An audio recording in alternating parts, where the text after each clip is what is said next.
তরুণদের আত্মরক্ষা, শারীরিক সক্ষমতা বৃদ্ধি এবং শৃঙ্খলাবোধ গড়ে তুলতে সরকার গ্রহণ করেছে একটি ব্যতিক্রমী উদ্যোগ। যুব ও ক্রীড়া মন্ত্রণালয়ের অধীনে বাস্তবায়িত হচ্ছে জুডো, ক্যারাতে, তাইকোয়ান্ডো এবং শুটিং বিষয়ক আত্মরক্ষামূলক প্রশিক্ষণ। মোট ৭০ জন প্রশিক্ষণার্থী নিয়ে দিনাজপুর বিকেএসপি আঞ্চলিক প্রশিক্ষণ কেন্দ্রের কর্মসূচি তৃতীয় ব্যাচে বাস্তবায়িত হচ্ছে। ভোর সকাল ৭টায় সবাইকে ফ্রেশ হয়ে মাঠে উপস্থিত হতে হয়। এরপর প্রশিক্ষকদের নির্দেশনায় পুরো মাঠ জুড়ে ৫ থেকে ৭ রাউন্ড দৌড় শুরু হয়।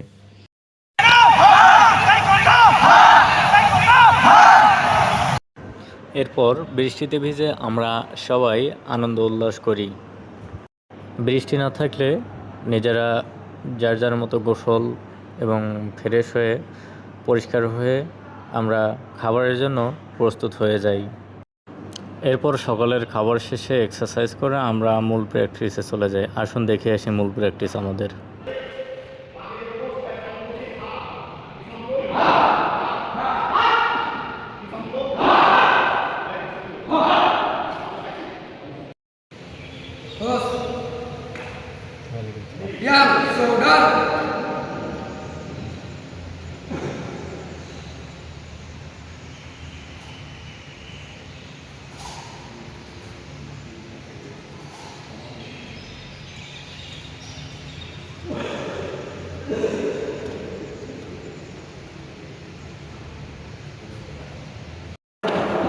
কালো গেঞ্জিটা দেখেন।